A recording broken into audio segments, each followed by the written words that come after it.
Pero, sabi ko, nagapati ako sa programa ni Governor Tamayo, ang programa na libre hospitalasyon kag libre nga edukasyon.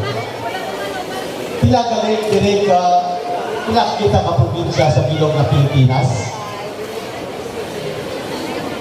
Pila ka probinsya? Para sa inyong edukasyon, may ara kita 82 ka probinsya sa bilog na Pilipinas.